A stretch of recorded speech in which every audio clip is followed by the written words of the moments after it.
Olá pessoal, tudo bem? Aqui é o Leone falando e nós vamos para a nossa segunda parte da aula sobre ligações metálicas. Em particular, nós estamos aplicando a teoria do orbital molecular para entender ligações metálicas, para depois entendermos algumas propriedades dos metais.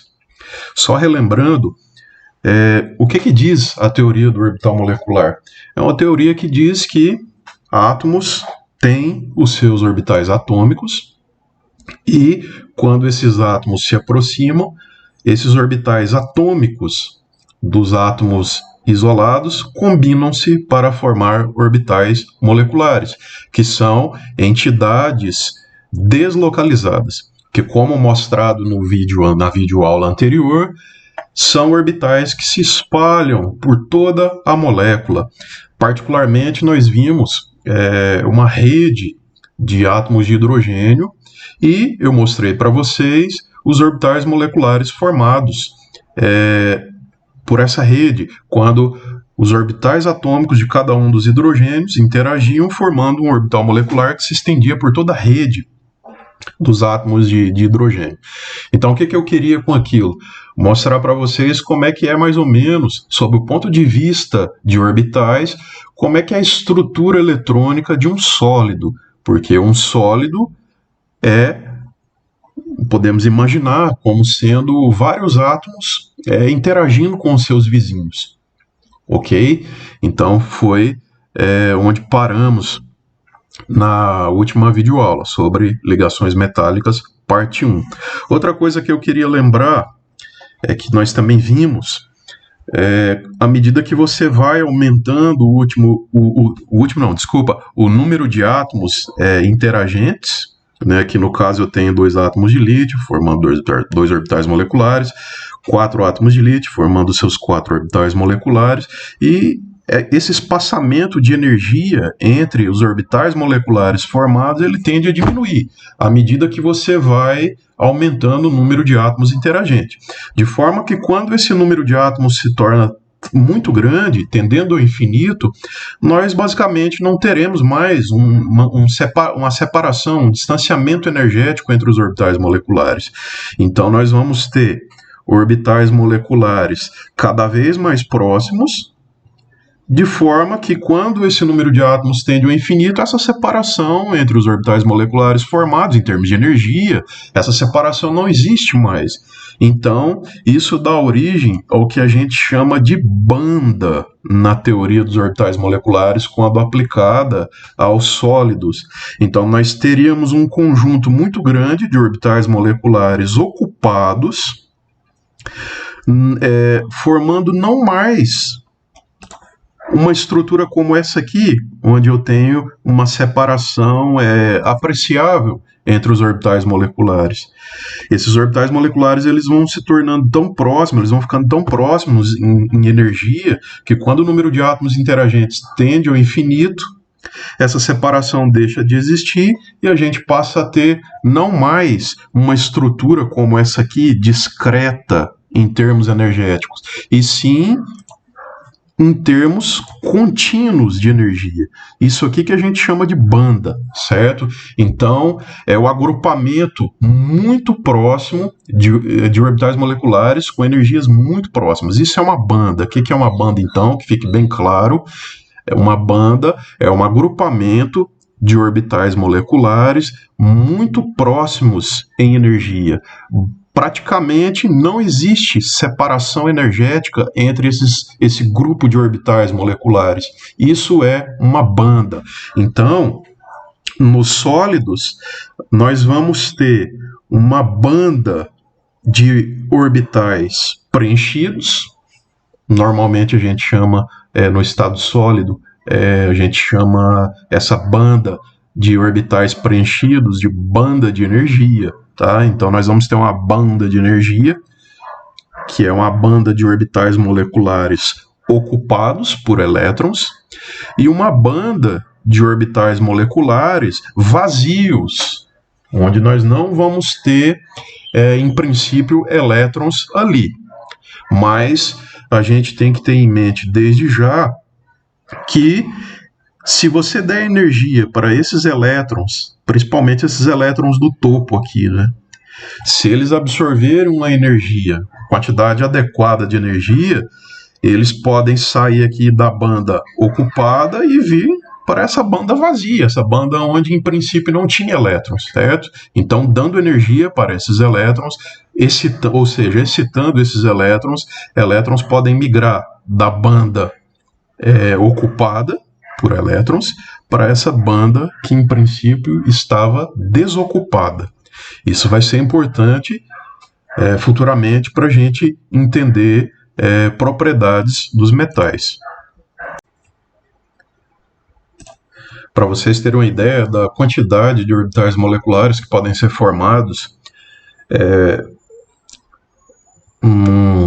para um metal no estado sólido, considere, por exemplo, o cobre. O cobre, no estado sólido, né, quando você vê uma peça de cobre no estado sólido, cada átomo de cobre ali tem 12 átomos vizinhos, certo? São 12 átomos vizinhos. Isso quer dizer que cada átomo de cobre vai fazer ligações químicas com 12 vizinhos. É uma quantidade bastante significativa. Então, note a complexidade das ligações químicas num caso como esse. Nós abordamos ligações químicas para moléculas diatômicas, lembra? Então eram moléculas formadas por 2 átomos e, em especial, falamos de moléculas de elementos representativos, que são aqueles elementos do bloco S ou do bloco P da tabela periódica.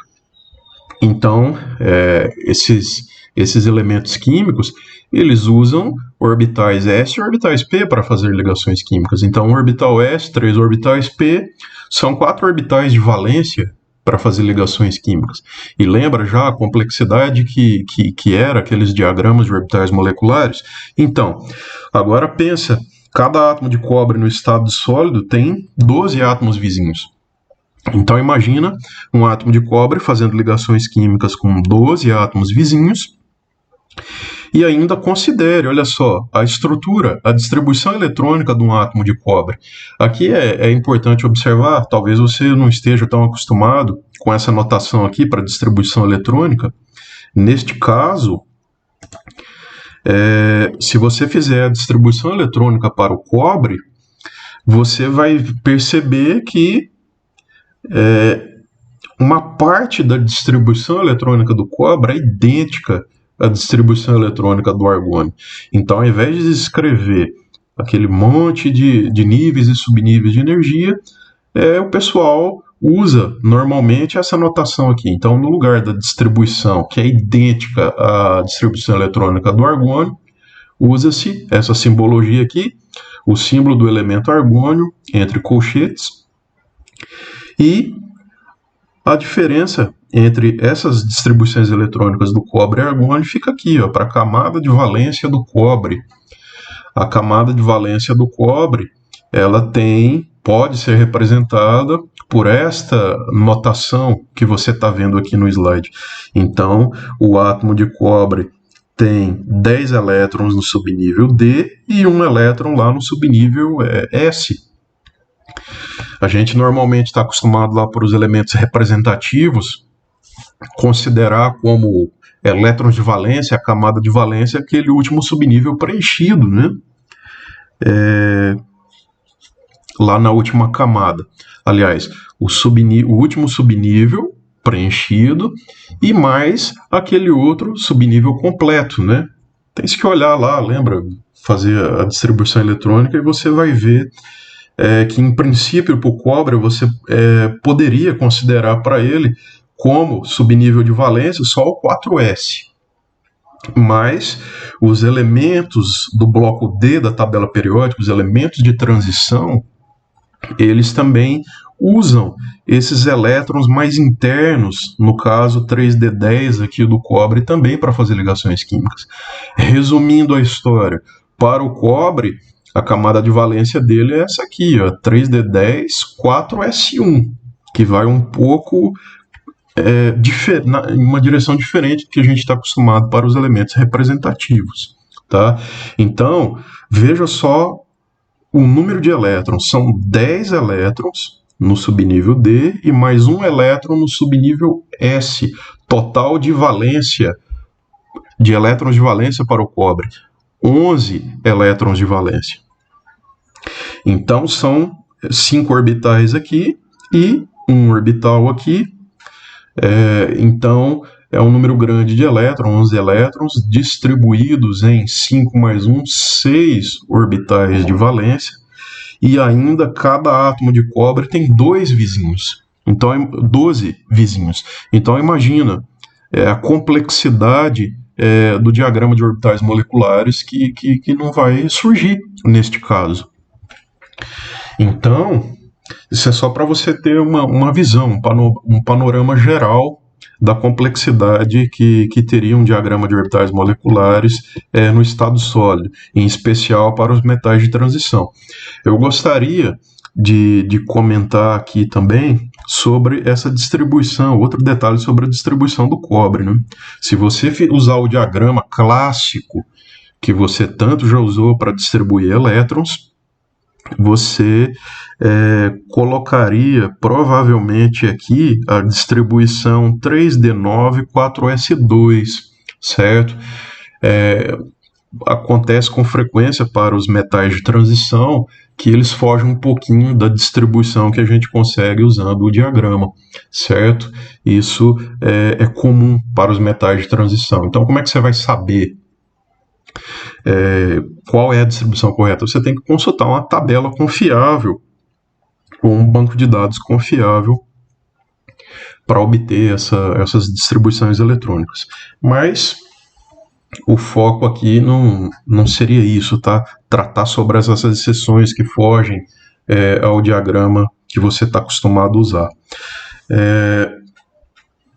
Mas o que eu posso te dizer, se você está curioso em saber por que essa distribuição aqui foge ao diagrama, é que é o seguinte: 3D9 é uma configuração onde falta só um elétron, certo? Para que todos os orbitais do subnível 3D estejam completos. E subníveis completos, a gente sabe bem que proporcionam a estabilidade extra em termos energéticos para a espécie em questão. Então, é mais vantagem energeticamente eu ter 3D10 do que 3D9, certo? Em termos energéticos.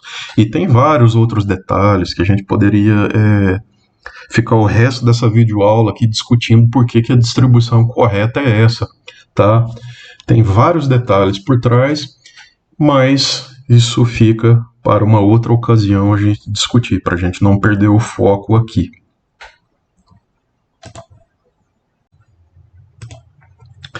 A gente está em um ponto que podemos começar a discutir, começar a entender as propriedades dos metais. Você sabe que, em geral, os metais são bons condutores de eletricidade. Mas por quê? Quais são os motivos, em termos de ligações químicas, ligações metálicas, em termos da teoria do orbital molecular? Quais são os motivos por trás dessa boa condutividade elétrica dos metais? Você sabe que a condutividade elétrica está associada com a facilidade com que o material permita que uma corrente flua através da amostra do material, certo? Então, nós temos aqui valores da condutividade elétrica de alguns metais. Nós vemos que a prata ela tem uma condutividade elétrica de 6,30 vezes 10 na 7 sims por metro, tá? É só uma unidade que quantifica a condutibilidade, a condutividade elétrica dos materiais.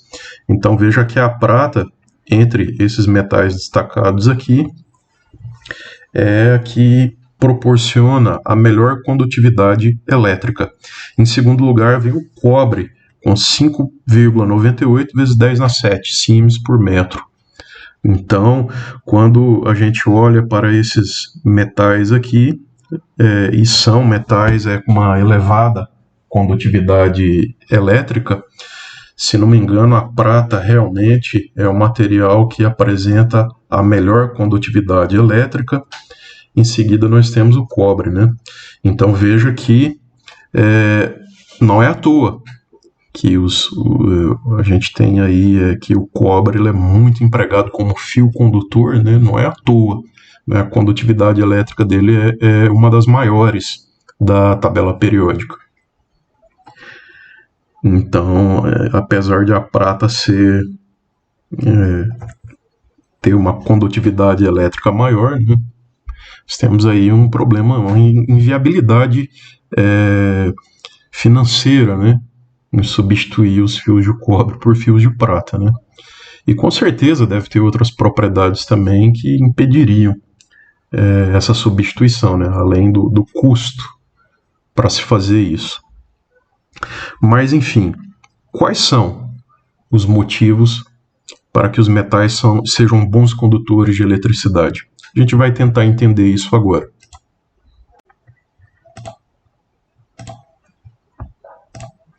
A pergunta ainda permanece. Por que os metais são bons condutores de eletricidade? É o que a gente vai tentar ver agora. Nós vamos precisar encaixar esses três conceitos aqui muito importantes: banda de valência, banda de condução e nível de Fermi. Não existe nenhum motivo, nenhuma obrigação para que os níveis de energia, a banda de energia para um metal esteja completamente preenchida, certo? Isso depende do quê? Depende do número de elétrons, depende do número de orbitais que você está combinando para formar os orbitais moleculares, tá? Então, eu tenho representado aqui graficamente a banda de energia de um condutor metálico, um metal qualquer, certo? Então essa é a banda de energia. Lembrando que banda é um grupo, um agrupamento de níveis de energia, um agrupamento de orbitais moleculares que estão muito próximos em energia. Então, essa imagem aqui representa a banda de energia que está parcialmente preenchida para um metal qualquer. Como eu disse, não existe nenhuma obrigação para eu ter a banda de energia de um metal qualquer completamente preenchida. Se eu tenho mais orbitais moleculares formados do que um número de elétrons, então eu consigo abrigar todos os elétrons, certo, do metal nesses orbitais moleculares. Então, eu vou ter mais orbitais do que elétrons, certo? Então, parte da banda de energia vai ficar vazia. É o que eu tenho nessa imagem aqui. Então, essa parte azulada representa os orbitais moleculares ocupados no metal. Os orbitais moleculares ocupados estão representados aqui em azul. Tá? Então essa aqui, ó, todo esse quadradinho aqui, todo esse retângulo é a banda de energia. O que está em azul está ocupado por elétrons. O que está em branco está vazio. Tá? Então eu tenho uma banda de energia parcialmente preenchida. Então vamos lá. Essa parte preenchida por elétrons, que está aqui em azul, é o que a gente chama de banda de valência. Então, deixa eu puxar a flechinha aqui. Ó, o que está preenchido por elétrons é o que a gente chama de banda de valência. Tranquilo? Então, de novo, isso aqui tem que ficar bem claro, tá? Você tem que assimilar isso aqui, porque é muito importante. Tudo isso aqui, o que é? É a banda de energia. O que está em azul é a parte da banda de energia que tem elétrons, certo? Representa os orbitais preenchidos por elétrons, é o que está em azul. Então, tudo isso aqui, todo esse retângulo, é a banda de energia. O que está em azul é o que está ocupado por elétrons. Essa parte da banda de energia que está ocupada por elétrons a gente chama de banda de valência, certo? Essa partezinha aqui da banda de energia que está em branco, ou seja, está vazio, não tem elétrons, é o que a gente chama de banda de condução. Então, vamos lá. Isso aqui que está vazio, ou seja, não está ocupado por elétrons, é o que a gente chama de banda de condução. E esse nível de energia aqui mais alto, ou seja, esse orbital molecular aqui mais alto em termos energéticos e ocupado por elétrons, é o que a gente chama de nível de Fermi. Então, o topo aqui, tá? O orbital de mais alta energia, a parte da banda ocupada por elétrons que tem a maior energia, então esse topo aqui é o que a gente chama de nível de Fermi, certo? Então, novamente, para que fique bem claro, tudo isso aqui é a banda de energia. A parte da banda de energia que está em azul está ocupada por elétrons. Essa parte ocupada por elétrons é o que a gente chama de banda de valência. A parte da banda de energia que está desocupada, que não tem elétrons, é o que a gente chama de banda de condução. E o topo aqui, ocupado por elétrons, esse nível de energia mais alto que está ocupado por elétrons, é o que a gente chama de nível de Fermi. E esses conceitos são muito importantes para a gente entender a condução de eletricidade nos metais. Pessoal, é importante notar que a banda de energia, como nós vimos anteriormente, isso aqui tudo é a banda de energia, é importante notar que a banda de energia ela é constituída por orbitais moleculares ligantes, certo? São níveis de energia ligantes, a banda de energia, certo? E a gente tem também, que não está sendo mostrado aqui nessa imagem,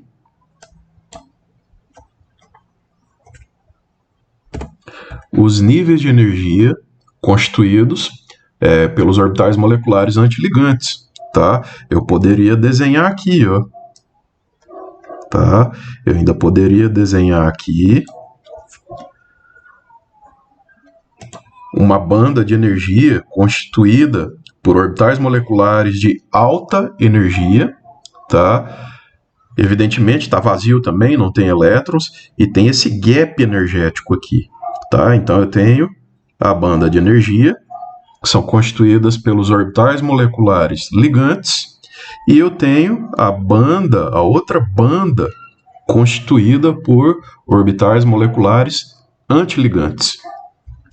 E existe aqui um gap de energia, tá?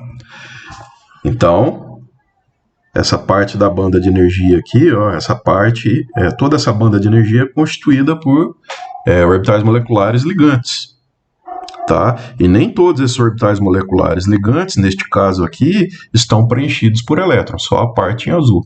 E eu tenho também uma banda de elevada energia, constituídas por orbitais moleculares antiligantes, né? Originalmente no desenho aqui não tinha essa parte aqui, então só estou colocando para fazer a conexão com o que a gente já viu sobre a teoria dos orbitais moleculares. Então eu vou tirar daqui, tá?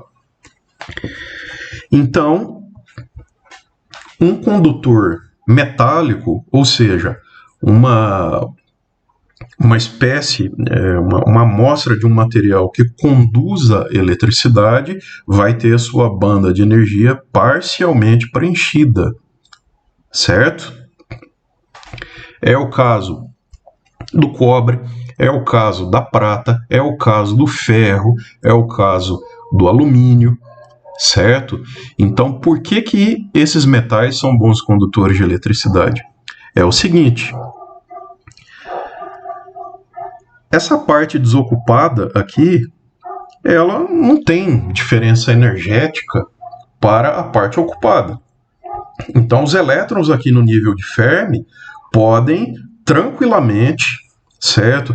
Através da absorção de uma pequena quantidade de energia, passar a ocupar a banda de condução, que são todos os infinitos níveis de energia que estão aqui, ó. Certo? São tantos níveis que a gente nem desenha. O espaçamento energético entre os níveis, ele praticamente não existe, tá? Então, logo acima do nível de Fermi aqui, eu tenho níveis de energia, eu tenho orbitais prontos para receber elétrons. E se você fornecer uma pequena quantidade de energia para os elétrons que estão no nível de Fermi, eles pulam para a banda de condução. E uma vez na banda de condução, esses elétrons podem se deslocar pela superfície do material quase que livremente, certo? Então, um pequeno campo elétrico aplicado na amostra do material,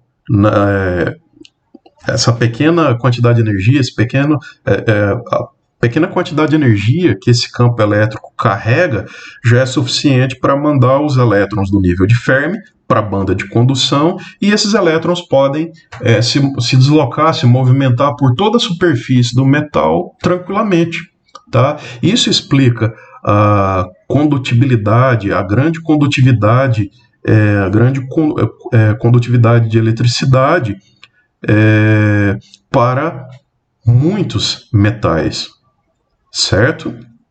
Então, de novo, você tem os elétrons no nível de Fermi, uma pequena quantidade de energia que é fornecida para esses elétrons do nível de Fermi. Esses elétrons, os elétrons do nível de Fermi fazem parte da banda de valência. Quando esses elétrons absorvem energia, eles passam para a banda de condução e podem se deslocar livremente pela superfície do metal. Isso explica a boa condutividade de eletricidade para metais, certo? Então, um bom condutor, ele tem a banda de valência, ele tem a banda de energia parcialmente preenchida. Tá? Um bom condutor de eletricidade tem a banda de energia parcialmente preenchida. E, devido ao nível de Fermi estar muito próximo de energia, em termos energéticos, de níveis da banda de condução que estão vazios, esses elétrons nível de Fermi podem prontamente absorver uma pequena quantidade de energia, migrar para a banda de condução e esses elétrons podem se deslocar livremente pela superfície do metal. Agora a pergunta é: por que esses elétrons podem se deslocar facilmente por toda a superfície do metal? Porque orbitais moleculares são entidades deslocalizadas. Então, um elétron na superfície de um sólido ocupando um orbital molecular, esse orbital molecular é espalhado por toda a superfície do material, então o elétron pode migrar tranquilamente pela superfície do metal. Espero que você tenha entendido, então, por que os metais são bons condutores de eletricidade. E para ser um bom condutor de eletricidade, tem que ter a banda de energia parcialmente preenchida, certo? Da mesma forma, a gente pode entender por que um material isolante não conduz eletricidade, certo? O que nós temos aqui? Isso aqui seria as bandas, certo? As bandas de energia para o material isolante. Note que a banda de energia para o material isolante ela está totalmente preenchida, certo? E desse topo aqui até esse início aqui da banda vazia, não tem níveis de energia prontos para receber elétrons, certo? Então, para o material isolante, Para ele se tornar um condutor, o que tem que acontecer? Isso aqui é o nível de Fermi, né, do material isolante. Os elétrons têm que migrar daqui, da banda preenchida, lá para a banda vazia, e a separação energética é muito grande. Moral da história, para você fazer um material isolante, tornar-se condutor de eletricidade, você vai gastar muita energia. Você vai gastar muita energia para pegar os elétrons aqui do nível de Fermi e jogar lá para esses níveis de energia desocupados aqui. Gasta-se muita energia para isso. No caso de um condutor, não existe uma diferença de energia apreciável, certo? Logo aqui acima do nível de Fermi, já tem níveis de energia prontos para receber elétrons. Tranquilo? No material isolante, não. Para que o material isolante torne-se condutor, você tem que pegar os elétrons do nível de Fermi, tem que dar muita energia para eles formarem uma banda de condução, para eles fazerem parte da banda de condução. Então, energeticamente, isto é inviável. E você deve conhecer bem, né? Essas propriedades dos materiais isolantes, né? É possível fazer um material isolante tornar-se condutor? É possível, mas você vai precisar de uma grande energia para romper o quê? A rigidez dielétrica do material, tá? Materiais isolantes, como plásticos, por exemplo, para que aquele material conduza eletricidade, uma quantidade absurda de energia tem que ser dada para os elétrons do nível de Fermi para eles migrarem lá para a banda de valência. Então está explicado aí por que os metais são bons condutores de eletricidade, né, boa parte deles, e os materiais isolantes não são bons condutores de eletricidade. Tudo tem a ver com o gap de energia, tudo tem a ver com a energia necessária a ser fornecida para os elétrons de Fermi, para que esses elétrons ocupem uma banda de condução, certo? Bom, pessoal, e como ficariam os semicondutores? Os semicondutores são materiais que vão ter uma condutividade intermediária entre um bom condutor e um isolante. Além disso, os semicondutores eles têm suas propriedades condutoras dependentes das condições às quais eles são submetidos. Então, quando a gente fala de semicondutor, logo já vem silício, né? Já vem na cabeça da gente os processadores, os microchips, estão usados, né, nas mais diversas aplicações tecnológicas disponíveis atualmente. Então, na representação, na imagem A aqui, nós temos as bandas de energia para o silício puro.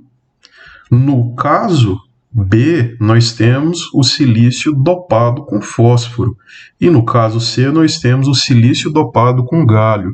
O que seria dopagem neste caso? Dopagem neste caso no caso do silício, né, você pegar o silício e adicionar uma pequena quantidade de um outro elemento químico no material. Então, o silício dopado com fósforo é o silício misturado com uma pequena quantidade de fósforo, e o silício dopado com galho é o silício misturado com uma pequena quantidade de galho, certo? Essas quantidades são bem pequenas, tá? Eu não me recordo das quantidades, mas o que é interessante notar é o seguinte: veja, essas aqui são as bandas de energia para o silício puro. Note que a banda de valência do silício está totalmente ocupando os níveis de energia disponíveis. Nós só teremos níveis de energia disponíveis para acomodar os elétrons, ou seja, orbitais vazios, em energias muito altas. Portanto, a gente nota que o silício puro ele não é um bom condutor de eletricidade. Aqui está o nível de Fermi do silício. puro. Para esses elétrons migrarem pelo material, para que esses elétrons formem uma banda de condução, o que tem que acontecer? Esses elétrons do nível de Fermi, eles têm que migrar para cá. Então existe uma diferença grande de energia entre essas bandas aqui, para que o silício torne um material bom condutor de eletricidade. Então, silício puro não é um bom condutor de eletricidade. Já no caso B, nós temos o silício dopado com uma pequena quantidade de fósforo. Neste caso, o que a gente observa? Que parte dessa banda de elevada energia está ocupada por elétrons, em azul, portanto. Então, cadê o nível de Fermi neste caso? O nível de Fermi está aqui, ó, tá? É o topo. É o topo em termos de energia, né? São os níveis de energia mais altos que estão ocupados por elétrons. Então, note que esses elétrons aqui do nível de Fermi, eles podem receber uma pequena quantidade de energia, uma fonte de energia externa, pequena, já é suficiente para quê? Para fazer esses elétrons migrarem para esses níveis de energia disponíveis e formar uma banda de condução. Então, neste caso aqui, o silício dopado com fósforo é um material condutor de eletricidade. Vai fluir corrente elétrica pelo material facilmente. Neste caso aqui, nós temos o silício dopado com galho. Então, ao contrário do silício dopado com fósforo, que acrescentou elétrons nos níveis superiores de energia, aqui no silício dopado com galho, o que aconteceu? Houve uma remoção de elétrons. Tá? Então, nós temos que aqui está o nível de Fermi deste material. Tá? Então, esses elétrons do nível de Fermi podem receber uma pequena quantidade de energia e ocupar esses níveis superiores de energia aqui, vazios, portanto aptos a receber elétrons, e formar uma banda de condução. Tá?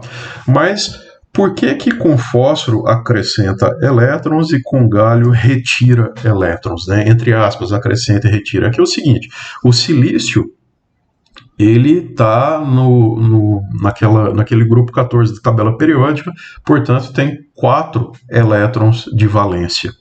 O fósforo ele está no grupo 15, tem 5 elétrons de valência. Então, comparado com o número de elétrons de valência do silício, quando a gente coloca fósforo para dopar o material, eu estou acrescentando um número maior de elétrons do que tinha o silício na sua camada de valência. Então, por isso que tem mais níveis de energia ocupado no material dopado com fósforo. O galho tem menos elétrons de valência do que o silício. Então, quando a gente dopa o silício com galho, nós estamos proporcionalmente reduzindo o número de elétrons com relação aos 4 da camada de valência do silício. Então, moral da história, fósforo ocupa mais níveis de energia. O silício dopado com galho diminui proporcionalmente os níveis de energia ocupados por elétrons. Então, com fósforo ocupa mais níveis, e com galho reduz a ocupação dos níveis. Certo? Então, os semicondutores, tá, eles conduzem eletricidade. Com certeza, a condutividade elétrica deles não é comparada a um metal, a um condutor bom de eletricidade, mas conduz um pouco, valores intermediários, conduz menos do que um condutor, mas conduz mais do que um isolante. Tá? Basicamente é isso. E os semicondutores têm as suas propriedades condutoras facilmente manipuladas pelo ambiente no qual eles estão inseridos, né? Por exemplo, voltagem, né? Dependendo da forma como a voltagem é aplicada em um semicondutor, ele pode deixar ou não a corrente fluir. Ele pode deixar a corrente fluir num sentido, mas barrar a corrente no outro sentido. É como se fosse assim, entre aspas, né, a catraca de um ônibus, né, fazendo uma analogia. É como se os passageiros fossem os elétrons, tá? A catraca fosse o semicondutor. A catraca deixa os elétrons passarem, os passageiros passarem um sentido, mas não em outro. Tá? Isso vocês da engenharia devem conhecer bem, né? As portas lógicas. Então, se você barra a passagem de elétrons num sentido, mas deixa fluir em outro, dependendo da voltagem aplicada, né? Você abre ou fecha, dá origem às chamadas portas lógicas, né? Claro que daí eu não vou me meter nesse assunto, que isso aí você entende muito melhor do que eu. Então, é só para exemplificar.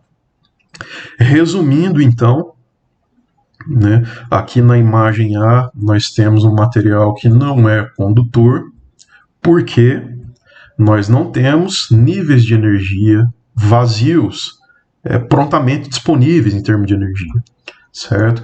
Para que os elétrons ocupem os níveis superiores de energia, gastaria-se muita energia para isso. Então esse material ele atua como isolante, isso mesmo, silício puro é isolante. Né? Não é à toa que o vidro não é um condutor de eletricidade. Né? Você sabe que um dos principais elementos constituintes do vidro é o silício. Né? E o vidro é um mau condutor de eletricidade. Neste caso aqui nós temos que o material conduz. Por que o material conduz? O distanciamento energético do nível de Fermi para formar uma banda de condução é praticamente inexistente. Gasta-se pouca energia para fazer os elétrons do nível de Fermi migrarem para níveis superiores. Aqui esse material também conduz por quê? Porque perto do nível de Fermi eu tenho orbitais vazios, níveis de energia vazios disponíveis para receber elétron em troca de pouca energia. Tá? Basicamente, então, para fazer com que o material conduza eletricidade, você tem que promover elétrons, certo? Você tem que promover elétrons. Você tem que pegar os elétrons do nível de Fermi e fazer com que esses elétrons migrem, formem uma banda de condução, certo? O material vai ser bom condutor se a energia para fazer isso é baixa. Se a energia para fazer isso, fazer os elétrons migrarem do nível de Fermi para uma banda de condução, se a diferença energética for muito grande, então o material não é um bom condutor. Pelo contrário, ele vai ser um isolante, certo? Então espero que você esteja compreendendo aí, em termos de ligações metálicas, né? Usando a teoria do orbital molecular, a gente pode entender por que alguns materiais são bons condutores de eletricidade e outros são não condutores de eletricidade. E por que é necessário também a gente dopar o silício para que ele se torne um condutor, ou mais precisamente um semicondutor. Outra propriedade, pessoal, que a gente pode entender usando os conhecimentos adquiridos até agora para ligações metálicas, usando a teoria do orbital molecular, é a gente compreender por que os metais são bons condutores de calor. Os argumentos são os mesmos para que a gente usou para entender a condutividade elétrica. Então, já fica aí como uma revisão, né? Isso aqui é o diagrama de bandas de energia, tipo para um condutor, né, como se deve lembrar. Topo aqui é o nível de Fermi. Para promover esses elétrons, então, para formar uma banda de condução, você não gasta energia, é muito fácil fazer isso. Né? Pegar os elétrons do nível de Fermi e jogar aqui para formar uma banda de condução. Então, a energia é muito pequena para fazer essa promoção, para promover os elétrons. Então, esse é tipo de um condutor. Tá? Nós fizemos essa análise, o que eu acabei de dizer, nós fizemos para entender porque os metais são bons condutores de eletricidade. Você pode usar os mesmos argumentos para entender por que os metais são bons condutores de calor. Ou seja, quando você pega os elétrons nível de Fermi, promove eles e forma uma banda de condução. Quando você forma essa banda de condução, os elétrons estão livres para se deslocar na superfície do material, certo? Porque esses orbitais moleculares são deslocalizados. Aí você vai me perguntar, mas os orbitais internos, esses aqui de baixo, né, esses níveis de energia inferiores aqui, eles também são deslocalizados. Sim, eu concordo com você, mas quando você pega elétrons do nível de Fermi e joga para níveis superiores de energia, o que está acontecendo?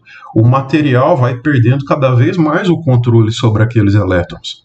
Quando o elétron vai sendo promovido para níveis superiores, aquele elétron vai se tornando fracamente ligado, cada vez mais fracamente ligado, à medida que ele vai ocupando níveis superiores, certo?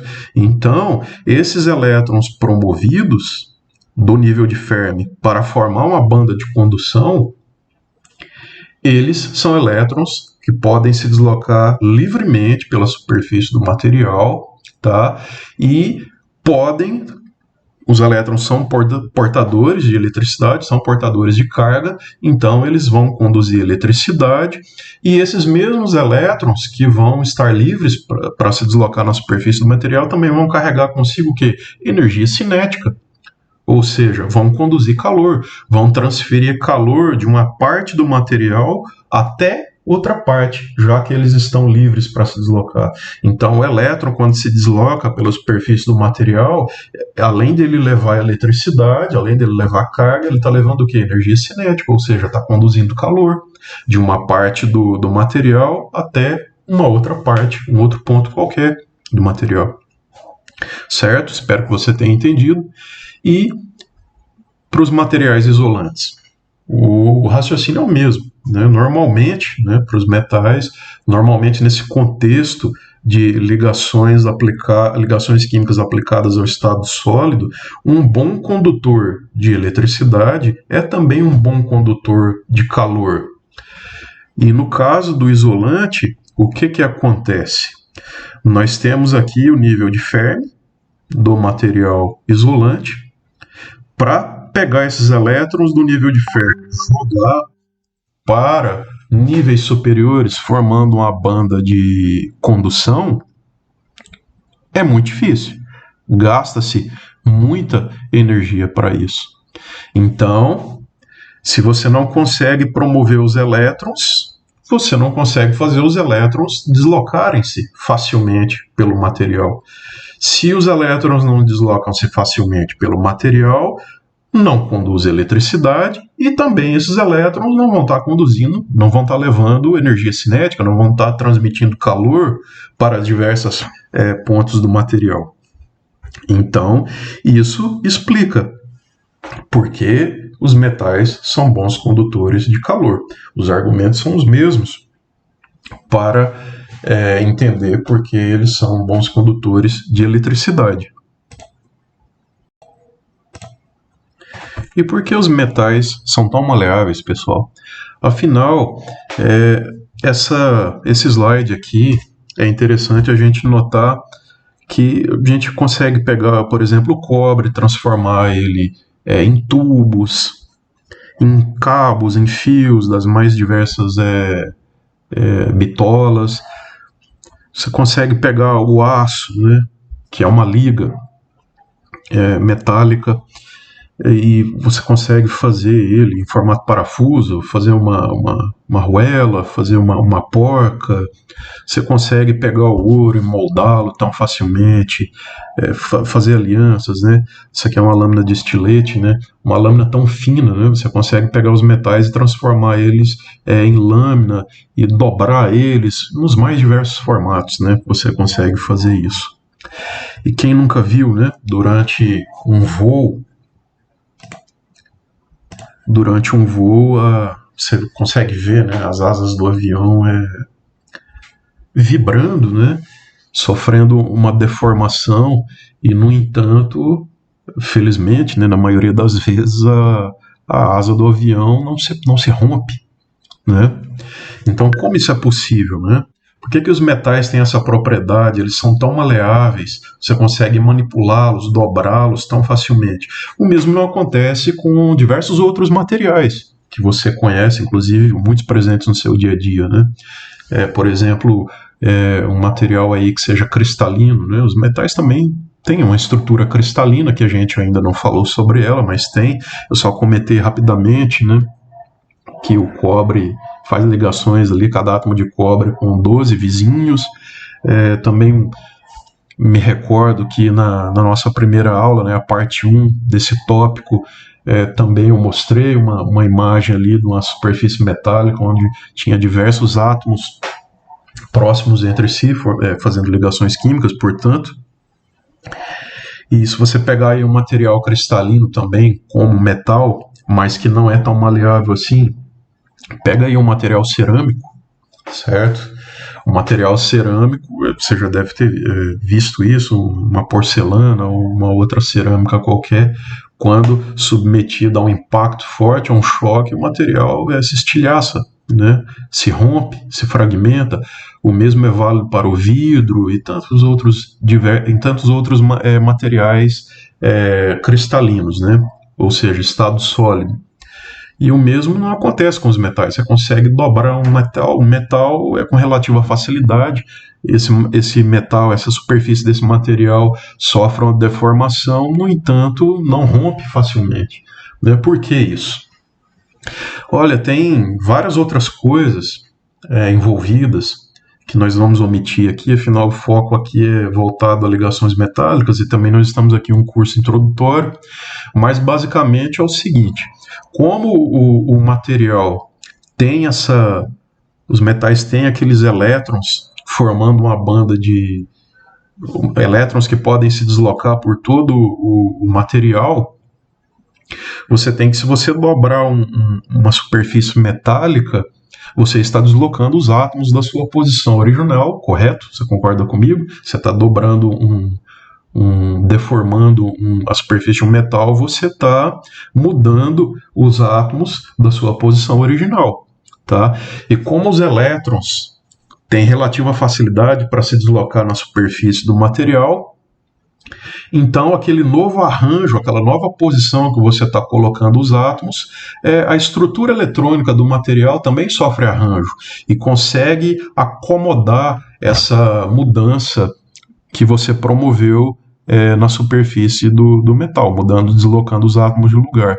O que mantém átomo unido? O que mantém um átomo coeso com o outro? São quem? Os elétrons, correto? São as ligações químicas, ou seja, os elétrons que mantêm os átomos unidos, atuando como se fosse uma cola, né? Usando uma analogia um pouco grosseira, né? Basicamente é isso. Então, pela mobilidade que os elétrons têm na superfície de um metal, por isso que os metais são tão maleáveis como o são. Bom, pessoal, acho que era isso, essa parte 2 aí da nossa aula sobre ligações metálicas. Claro que esse é só um material auxiliar, esse que eu estou postando. Espero que de alguma forma eu tenha conseguido transmitir para vocês as ideias principais envolvendo ligações metálicas e teoria do orbital molecular aplicada a sólidos. Fiz essa aula boas intenções, tá? Com boas intenções, me empenhei de forma a poder me comunicar com você via este meio, né? Usando essas atividades aí não presenciais, essa videoaula. Eu, claro, recomendo fortemente que você estude a parte pertinente, o tópico pertinente no livro Química, a Ciência Central. Eu já disponibilizei o link para você fazer download, tá, desse material. E, em particular, é o tópico 23.5 do livro. Lá na página 866, você encontra esse tópico de ligações metálicas. Então, tem muito mais informações lá do que as que eu passei para vocês nessa videoaula. Então, é extremamente recomendado e com certeza você tem que estudar esse material, fazer a leitura, certo, desse tópico lá do livro e estudar com cuidado, analisar com bastante cuidado ali, tem muito mais detalhes que eu passei aqui. Então é isso, espero que eu tenha ajudado de alguma forma. Até mais, obrigado.